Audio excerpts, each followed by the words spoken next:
Oi, eu sou Matheus e esse é o Conjunção Boquiana. O vídeo de hoje é sobre O Papel de Parede Amarelo, de Charlotte Perkins Gilman.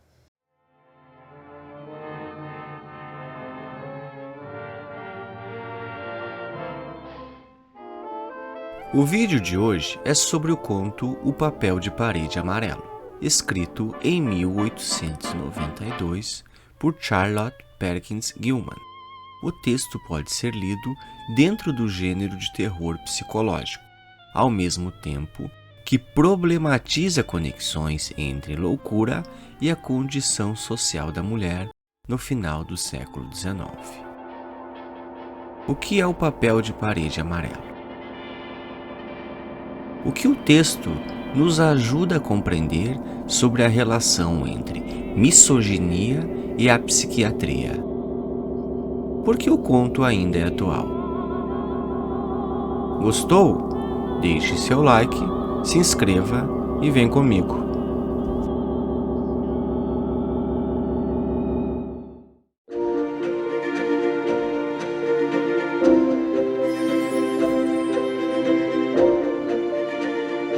O Papel de Parede Amarelo, de Charlotte Perkins Gilman. Eu resolvi trazer esse conto porque nós estamos na semana do Dia Internacional da Mulher e é um conto muito importante de uma das maiores autoras engajadas do final do século XIX e começo do século XX. Antes de mais nada, eu quero agradecer a todo mundo que veio ao meu canal graças ao suplemento de leitura que eu gravei para Os Miseráveis de Victor Hugo, para quem vai fazer, assim como eu estou fazendo, a leitura coletiva no canal da Isa, Ler Antes de Morrer, e dizer que até ela não acabar a leitura, eu não vou fazer nenhum outro vídeo sobre Os Miseráveis, porque seria muito antiético da minha parte, seria roubar o protagonismo da leitura coletiva dela. A leitura coletiva é um projeto dela que envolve os escritos dela. E se eu fizesse vídeos comentando, falando sobre aonde nós estamos na leitura coletiva, seria profundamente antiético. Se algum dia a Isa me chamar para ir falar alguma coisa sobre Os Miseráveis, eu irei com o maior prazer. Se não me chamar também, agradeço de todo o coração a oportunidade, os inscritos que vieram graças ao canal dela.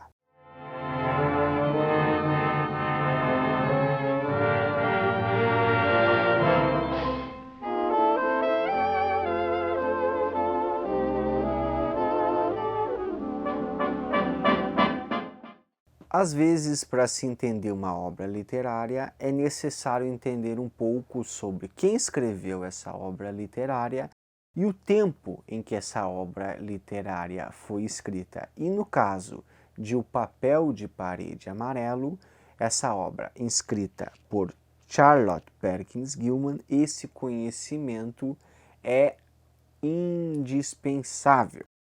Charlotte Perkins Gilman foi uma precursora. Sua vida foi um farol que ajudou a vida de outras mulheres que vieram depois dela. De uma família muito pobre, foi abandonada pelo pai, a mãe veio a falecer e ela foi criada por outras três tias do lado paterno. Uma dessas tias é a famosa escritora da Cabana do Pai Tomás, uma obra abolicionista que ajudou a luta racial nos Estados Unidos, Harriet Beecher Stowe. Outra de suas tias era Isabela, que era uma sufragista, ou seja, defendia o voto das mulheres, e a outra das suas tias era Catherine, que era uma educadora. Todas elas mulheres ligadas à escrita, ligadas à educação e que foram colocando na jovem Charlotte uma paixão pelos livros. Mas mesmo assim ela não teve uma infância fácil. ela acabou mudando de escola a escola e indo se educar nas bibliotecas públicas americanas. Se você quer saber se um país é rico, basta saber o grau de acesso que os pobres têm aos livros. Charlotte começou a desenvolver uma paixão pela escrita, começou a exercitar essa paixão pela escrita, casou-se, teve uma filha, separou-se do marido, separou-se legalmente do marido, o que era também muito revolucionário para a época.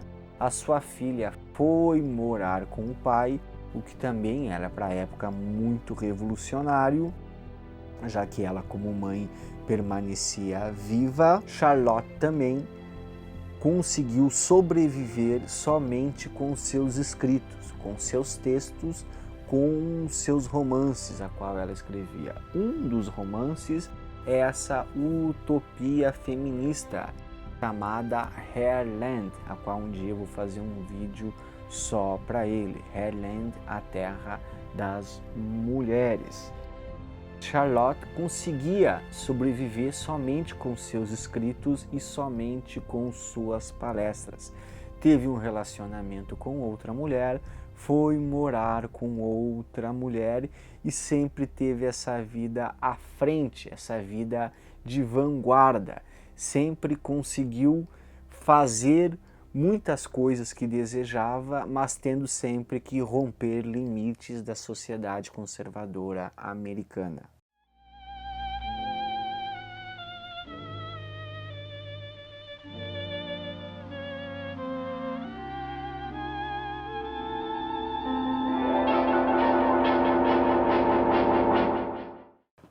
O papel de Parede Amarelo pode ser lido como uma espécie de terror psicológico, já que é um elemento fantástico no texto, pouco explicado. Mas também o texto tem uma narrativa mais profunda, que faz eco a esta vida de pensadora dos direitos das mulheres que foi Charlotte. O papel de Parede Amarelo foi escrito quando a autora estava pensando no que havia sido o seu casamento e no que havia sido a sua depressão pós-parto.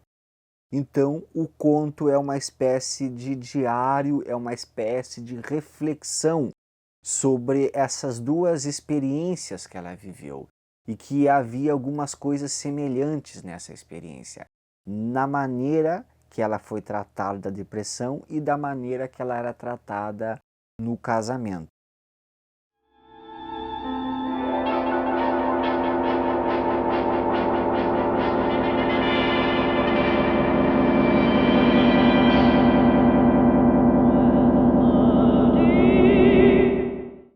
Nós temos uma mulher que se apresenta como estando doente, mas a gente vai ver no decorrer do conto que talvez não seja bem isso, e essa mulher é auxiliada por uma figura, que é ao mesmo tempo seu marido e seu médico. Então, marido e médico residem na mesma pessoa.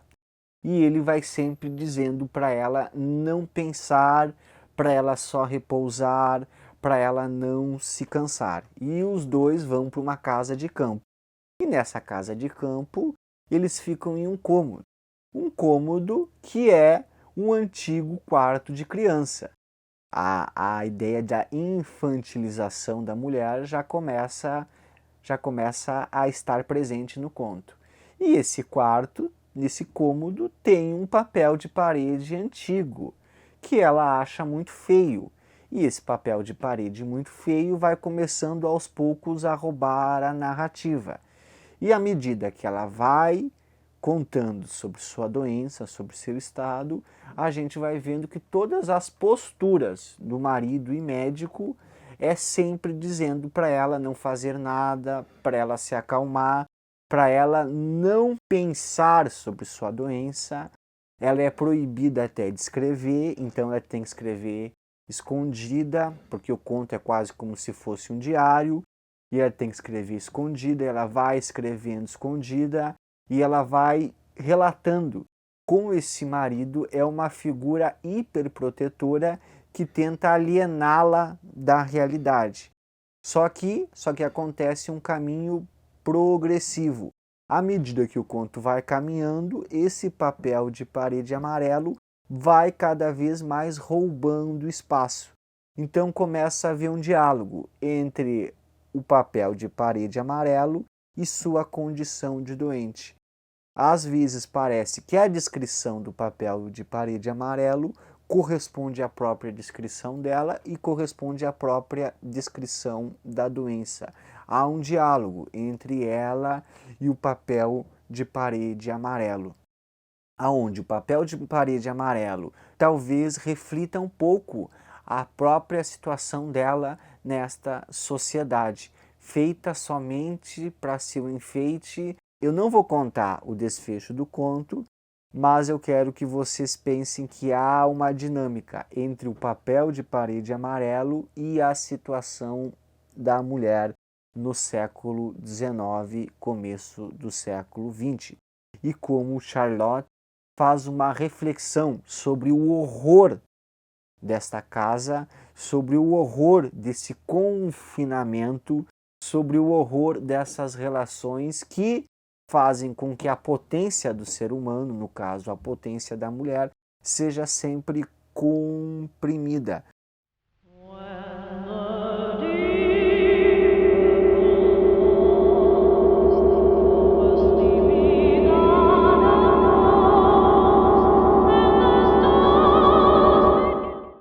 Uma das maneiras de compreender o papel de parede amarelo é relacionando o tema da loucura, das mulheres e da medicina no século XIX.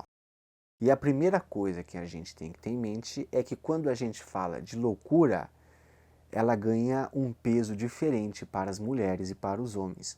Para os homens, geralmente, a palavra loucura é associada à coragem e também associada à genialidade. As mulheres, a loucura ganha outra dimensão. A loucura sempre foi usada como um depreciativo para as mulheres.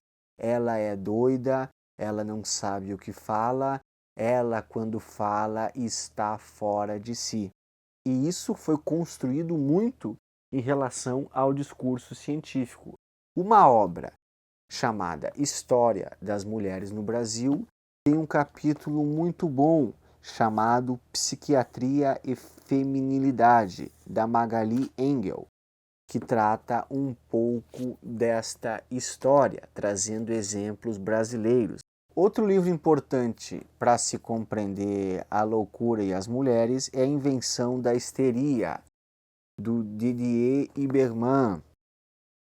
Esse livro, o Iberman, é a tese de doutorado dele, que foi orientada por nada mais, nada menos que Michel Foucault. Ele analisa as fotos do maior hospital psiquiátrico de Paris, a Salpêtrière, e analisa as fotos e os textos de Charcot, para ver o que realmente constitui isso que foi chamado de histeria, a loucura das mulheres, o que era esse comportamento histérico. E ele vai dizer o que Charcot observava, qual era a sua análise de observação. Não é um livro muito fácil, mas é um livro muito bom de ser lido, ainda mais as conclusões que ele chega sobre o que Charcot analisava. Vale a pena. E um outro texto importante é A Mulher que eles chamavam de Fatal, Textos e Imagem da Misoginia fin du siècle, de Mireille Dautin-Orsini, que é um texto sobre os tipos de mulheres que apareciam na literatura, os tipos de mulheres que apareciam nas imagens e como elas eram qualificadas, como haviam grandes mitos literários para se falar delas. Vale muito a pena a gente ler.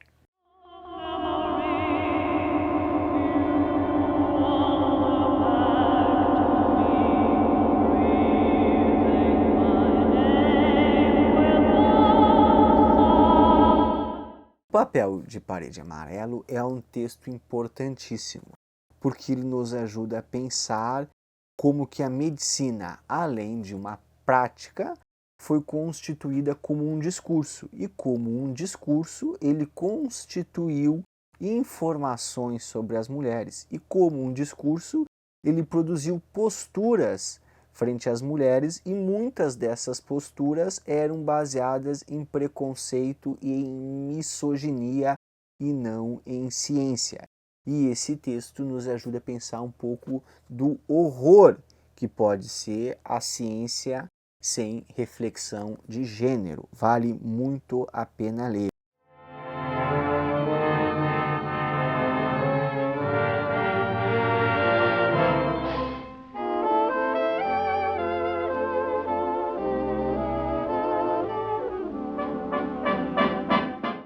Antes de terminar esse vídeo, eu queria deixar duas dicas de vídeo. Primeiro, uma outra resenha do Papel de Parede Amarelo da Francine Ramos, do canal Livro e Café, a qual eu vou deixar aqui em algum lugar da tela, onde ela faz uma resenha muito interessante falando sobre a potência desse texto e relacionando esse texto com um texto da Virginia Woolf. E outro, um vídeo da minha amiga Muriel, chamada Condenadas pela Razão, que é um microdocumentário sobre a loucura e toda essa questão da loucura e a mulher no século XIX. Esse foi o nosso Conjunção Bookieana de hoje. Deixe seu comentário, deixe seu like ou deixe seu dislike. Espero que vocês tenham gostado e muito